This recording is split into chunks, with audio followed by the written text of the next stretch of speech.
আর আমরা কোনো অপরাধ করি নাই, আমরা কোনো টাকা লুট করি নাই, ফলে আমাদের যে লুকিয়ে থাকতে হবে। বাইরে সেফ এক্সিট, আমি কোথাও রাস্তায় গিয়ে কোনো শুয়ে থাকবো? এই দেশ আমার, আমরা দায়িত্ব, আমরা একটা ইলেকটেড গভর্নমেন্টকে দায়িত্বটা বুঝিয়ে দিতে পারি, এটা আমাদের কত বড় সফলতা। একটা নির্বাচিত সরকারের কে যদি আমরা ক্ষমতা হস্তান্তর করতে পারি, ফেব্রুয়ারিতে যে নির্বাচন হবে, এটা আমাদের জন্য বড় কৃতিত্ব। সেফ এক্সিটের কোনো প্রয়োজনই নাই, আর আমরা কোনো অপরাধ করি নাই, আমরা কোনো টাকা লুট করি নাই, ফলে আমাদের যে লুকিয়ে থাকতে হবে।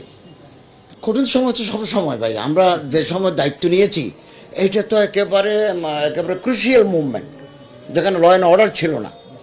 5 তারিখ থেকে 8 এই সময়টা তো আরও বেশি ভয়ঙ্কর অবস্থা ছিল, দেশে কোনো সরকার ছিল না, পার্লামেন্ট ডিসলভ।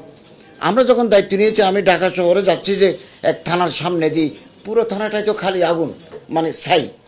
এই অবস্থা থেকে আমরা যখন দায়িত্ব নিই তখন $20 বিলিয়ন ছিল রিজার্ভ, এখন 32+ আমাদের রিজার্ভ।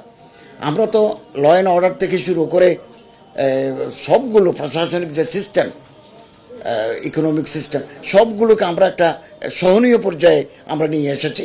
আগামী দিনে যারা রাষ্ট্র পরিচালনা করবেন তাদের জন্য আমরা পথ মসৃণ করে দিয়েছি। আমি যে মন্ত্রণালয়ের দায়িত্বে আছি, আমি স্পষ্ট করে বলি, আমার কোনো সেফ এক্সিটের প্রয়োজন নেই। আমি এদেশের নাগরিক, আমি এদেশেই থাকবো, আর আমার কোনো অপরাধ নাই। আমি কোনো রাষ্ট্রীয় সম্পদ চুরি করি নাই বা কাউকে চুরি করতে সহায়তা দিই নাই, অতএব আমার কোনো অপরাধ নেই। অতএব আমি কেন সেফ এক্সিটের জন্য পাগল হব? আমার তো মনে হয় না দূরত্ব তৈরি হয়েছে। রাজনীতির কারণে অনেকে অনেক কথা বলেন, সবগুলোকে তো আর 100 ভাগ নিক্তিতে মাপা যায় না। আমাদের সাথে তাদের সম্পর্ক ভালো, পলিটিক্যাল লিডারদের সাথেও আমাদের সম্পর্ক ভালো, প্রত্যেকের সাথে আমরা সুসম্পর্ক বহাল রাখার চেষ্টা করি।